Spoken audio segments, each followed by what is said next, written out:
उत्तर प्रदेश सरकार और शासन के कुछ दस्तावेज हैं और इनमें से कुछ जिला आपूर्ति अधिकारियों ने जारी किए हैं, कुछ जिला अधिकारियों ने जारी किए हैं। इसमें से बांदा है, कन्नौज है, गोंडा है, महाराजगंज है, गोरखपुर है, लखनऊ है, तमामों हैं। जो जो हमें मिलता गया हमने आपके साथ अभी साझा करेंगे।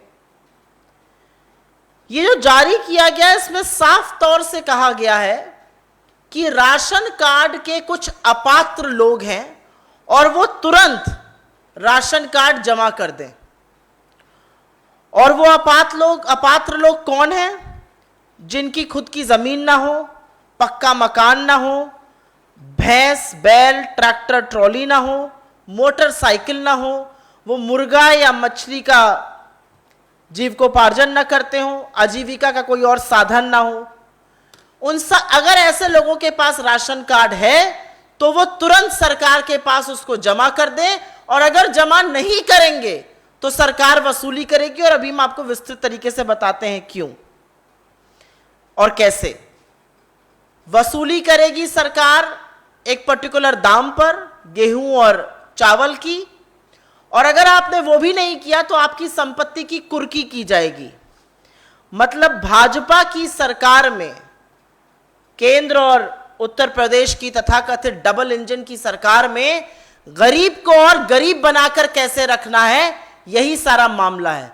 चुनाव खत्म, बड़े बड़े दावे खत्म, हर झोले पर छपकर प्रधानमंत्री और योगी जी की तस्वीरें आती थी, वो खत्म। अब गरीब का निवाला छीना जाएगा, गरीब के मुंह से कौर छीना जाएगा। दिक्कत सिर्फ ये नहीं है कि फर्जी राशन कार्ड को लेकर, तथाकथित फर्जी राशन कार्ड को लेकर सरकार का ये रवैया है। अब आप निर्ममता और क्रूरता देखिए इस सरकार की। इस देश में 84% लोगों की आय कम हो गई है। इस देश में बेरोजगारी 8% के पार है। नौकरियां चली गई, महंगाई से आप लोगों की कमर तोड़ ही रहे हैं।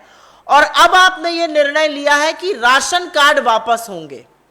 और अगर आपने वापस नहीं किया तो ध्यान से सुनिएगा, 24 रुपए किलो पर आपसे गेहूं की वसूली होगी। और ये वो अनाज है जो आपको कोरोना काल के दौरान दिया गया था, तो ये रिट्रोस्पेक्टिव वसूली होगी। 24 रुपए प्रति किलो गेहूं की और 32 रुपए प्रति किलो के हिसाब से चावल की वसूली होगी। यही नहीं रुकती है क्रूरता और निर्ममता।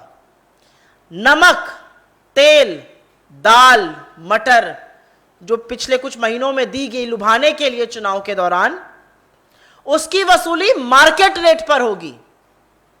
और अगर यह वसूली नहीं हो पाई तो आपके घरों की, आपकी संपत्ति की कुर्की होगी। यह शासन आदेश आया है उत्तर प्रदेश की सरकार से, जिसका अनुसरण, जिसका क्रियान्वयन उत्तर प्रदेश के हर जिले में हो रहा है। हर जगह लोगों को कार्ड सरेंडर करने से मजबूर किया जा रहा है। मैं एक ही सवाल पहले पूछना चाहती हूं। मोटरसाइकिल पढ़ के मेरे दिमाग में एक सवाल आया कि गांव में मोटरसाइकिल होती है, घरों में मोटरसाइकिल। जिस घर में मोटरसाइकिल है और वहां पर लोगों की नौकरी चली गई, काम नहीं था कोरोना काल के दौरान, बच्चों को खिलाने के लिए ना पैसा था ना अनाज था, और खाद्य सुरक्षा बिल के तहत उन लोगों को अनाज पहुंचा, उस मोटरसाइकिल का क्या फायदा हुआ?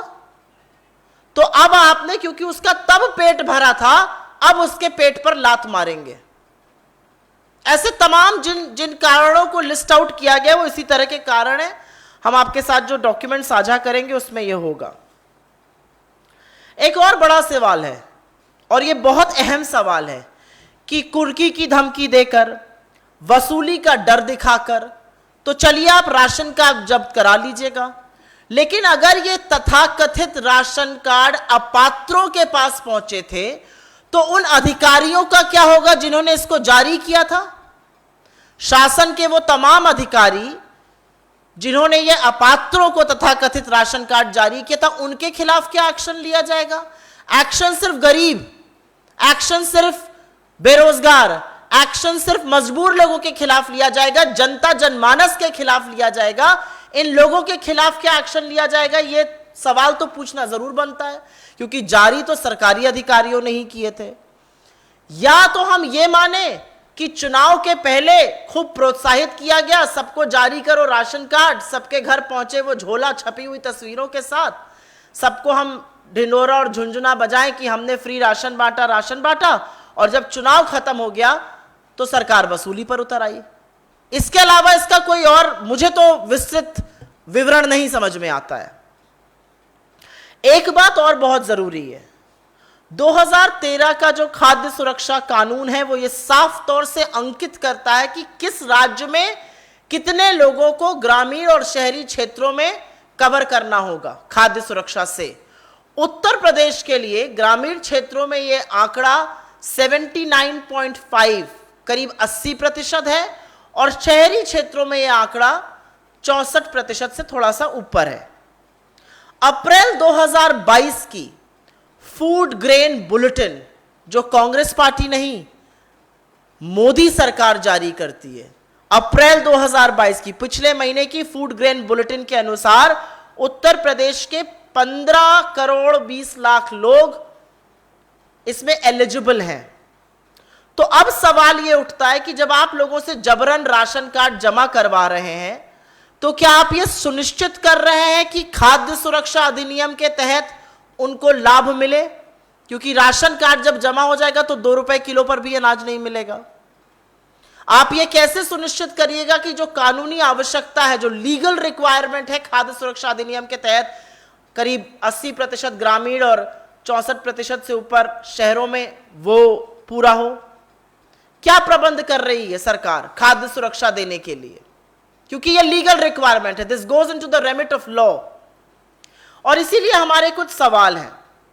जो नए मानक बने हैं, जिसमें एक मोटरसाइकिल, मुर्गी पालन, अगर आपके सर पे छत है, आप भले बेरोजगार हो, ये जो नए मानक बने हैं, क्या ये राशन कार्ड देते वक्त बनाए गए थे? पहला सवाल। हमारा दूसरा सवाल है, ये मानक राशन कार्ड देने के बाद क्यों बदले गए? तथाकथित अपात्रों को अगर राशन कार्ड पहुंचा तो कार्यवाही अधिकारियों के खिलाफ क्यों नहीं हो रही है, गरीबों के खिलाफ क्यों हो रही है?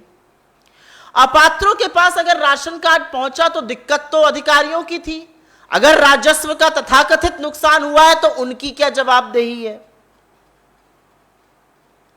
अगर अपात्रों वाली बात हम आपके लिए, आपका छल 1 मिनट के लिए मान भी लें सच है, तो आप सो क्यों रहे थे? चुनाव के पहले आपने क्यों नहीं यह प्रक्रिया करी? आपने क्यों चुनाव में यह इंड्यूसमेंट किया? क्यों आपने चुनाव में यह प्रलोभन दिया? क्यों आपने चुनाव में झोले छपवाए अपने चेहरों के साथ? अपने घर से तो राशन नहीं ला रहे थे, वो तो खूब बांटा, खूब वोट पाए, और उसके बाद अब आप इसको खत्म कर रहे हैं। तो चुनावों के पहले यह कार्रवाई क्यों नहीं हुई थी? कानूनी आवश्यकता जो है उसके तहत खाद्य सुरक्षा से लोग वंचित हो जाएंगे, यह इंश्योर कैसे करेगी यूपी गवर्नमेंट ना हो? और अंत में क्या उत्तर प्रदेश की सरकार खाद्य सुरक्षा अधिनियम की कानूनी आवश्यकता, विच इज करीब 80% ग्रामीण और करीब 64% शहरी, को पूरा कैसे करेगी, यह जरूर बताए। हम अंत में सिर्फ यही कहते हैं कि क्या जनहितकारी योजनाएं भी अब चुनाव का समय देखकर बनेंगी? और अगर ऐसा होता है तो सरकारों की क्या विश्वसनीयता है, उनकी नीयत और नीति पर सवाल कैसे नहीं उठेंगे? चुनाव के पहले जो फ्री राशन का रट लगा लगा के जिन्होंने कान पका दिए, आज वो, और खूब झोले छपवाए, आज वो जनता पर एहसान लादने के बाद जनता का मुंह का निवाला, जनता की थाली पर प्रहार क्यों कर रहे हैं? और क्या यह माना जाए कि लोगों का पेट भारतीय जनता पार्टी सिर्फ वोट के लिए भर रही थी, और अब जब वोट का काम पूरा हो गया है तो लोगों को भूखमरी से जूझने के लिए छोड़ दिया जाएगा? ये कुछ ऐसे सवाल हैं जो मुझे लगता है कि भारतीय जनता पार्टी को, उत्तर प्रदेश की सरकार को, केंद्र की मोदी सरकार को जरूर इनका जवाब देना चाहिए। क्योंकि अगर इनका जवाब नहीं आता है तो सरकार का कोई नैतिक हक नहीं है अगली बार मुंह खोलकर यह बोलने का कि हमने फला लोगों को फला राशन बांटा। I will make a very brief summary in English on this. Once elections are over in Uttar Pradesh, and this is a very important issue, the real face, the true colors of the BJP are visible.